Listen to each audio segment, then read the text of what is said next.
Yo, what's happening, Raider Nation? It's your boy Soto here. You know what it is. Raiders versus the world, talking about the team that the world loves to hate, your Las Vegas Raiders. All right. Now, free agency begins March 12th, okay? But that leaves a little bit of time until then for teams to kind of look at the trade market to see who's available and who can be had. But before we talk about that, make sure everyone please to like, comment, subscribe, and share to all your socials. It's the absolute bare minimum you can do to help this channel besides doing absolutely nothing. All right, let's get started. All right, now's the time for teams to build their wish list of what they want to get in free agency and or trades. Okay, now there's a couple different reasons why teams might kind of want to go into the trade market a little bit early. One of the main things is creating cap space. Some of the players that you're going to see move have just huge cap hits. If they're not, let's say, an integral piece to the team anymore, it's better to move on from a player via trade to get something back and free up space when free agency starts. Also, if someone is disgruntled, doesn't want to be with the team, it might be better just to move them and get what you can back before free agency hits. All right, let's take a look at the top 10 trade targets for the Raiders and how they can play big roles on this team. Okay, first up is Evan Neal, offensive tackle from the Giants. Depending on how things shake out with free agency and with the draft, Evan Neal might not be a bad choice to go via trade. Now, he did struggle, all right? He has struggled, okay? He really struggled at right tackle. He's only had like 9 starts since his rookie year, and he's given up 11 sacks in 22 games. It's not good. But we saw with Mekhi Becton when he went from the Jets to the Eagles, moved him into guard, and he played much better. This is a target that we have a supremely athletic, huge offensive tackle, can go in and be an elite guard. I think what we saw with Evan Neal was his issue with speed. Now, you put him on the inside at guard, he'll be able to use his skills much better. It could be a trade target moving forward, depending on what we do at the guard position and what this new coaching staff thinks of the guards currently on the roster. Right, up next is Javonte Williams, running back from the Broncos. Now, yes, it is within the division, and it's highly unlikely, but it's happened in the past. Now, the Broncos have, a little bit of a cap issue, okay? So getting rid of Javonte Williams' contract would kind of help him out a little bit. Plus, he's coming off an ACL tear. They have a couple other young running backs they have that they really like. He only averaged 3.6 yards per carry this last season, but sometimes it takes a year for a running back to come back off of injury. He could be had pretty cheap. His cap hit may or may not be flexed out a little bit, depending on what we do with the contract. I'm not worried. I think Spytek's going to be able to do a great job if this were to happen. But he's a good target to look after on a committee room at running back position. Definitely a position of need for us. All right, up next is a little bit weird one, okay? It's T. Higgins, wide receiver from the Bengals. Yes, he's an unrestricted free agent. But the Cincinnati Bengals may want to get something back for him. So if they pull a little bit of a okey-doke, hokey-pokey thing, right, where they re-sign T. Higgins to a big deal and then trade him, it could be best for all parties involved. Now, the thing is, we want to make sure that we take a look at the production. This dude is a beast. He's huge, he's fast, he has great hands, and a supremely huge catch radius. Doesn't happen often, but it's been known to happen where a team were to re-sign a player and then trade him just to get those assets back instead of losing them for nothing in free agency. All right, up next is another kind of a head scratcher on the list. It's Mark Andrews, tight end from the Ravens. Now, I understand we have one all-pro tight end, right, and another very good one. But you saw how much time that Michael Mayer missed last year. This new staff coming in, or they want to deal with that? Do they maybe want to flip him somewhere for something coming back? That'd be a pretty good tight end room if you have Brock Bowers and Mark Andrews.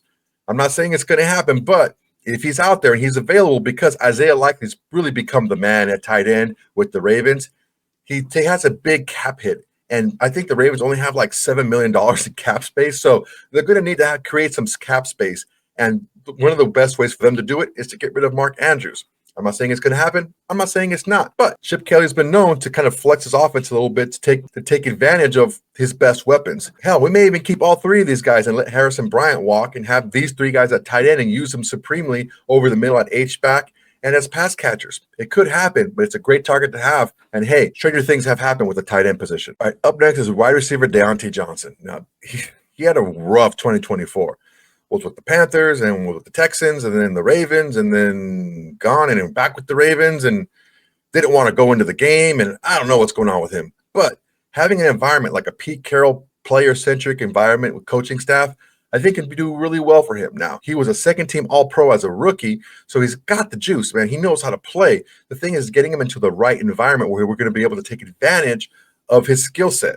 Again, the Ravens are in kind of a cap issue right now. So maybe getting rid of Deontay Johnson, someone who's been shown to not be happy playing there and not wanting to play, me actually refusing to go into the game, is pretty rough. So if we can get him on a good deal, I think it would be a big get in the wide receiver position. All right, up next is Mitch Morse, the center from the Bills, the all-everything Pro Bowler. He's 32 years old, so he's getting a little bit older, but the production is still there. Now, why would the Bills want to get rid of him? Well, he's got a pretty big cap hit. It's like $8.5 million cap hit for a center, but he's worth it because he's that good. Now, the issue is, I thought JPJ was going to be the center. Well, you never know. He also played really good at guard. If you can get a guy like Mitch Morse to come in at center and play, it would be a big upgrade to the offensive line. The Bills may want to save cap space and go a little bit younger.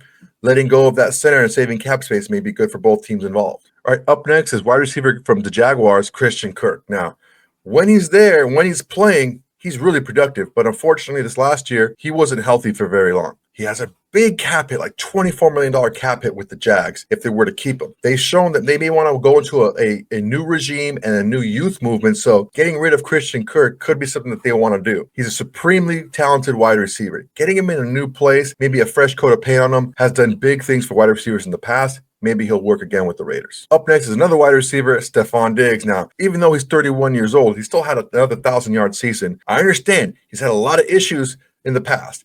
He kind of pushes his way out of the Vikings. He pushes his way out from the Bills.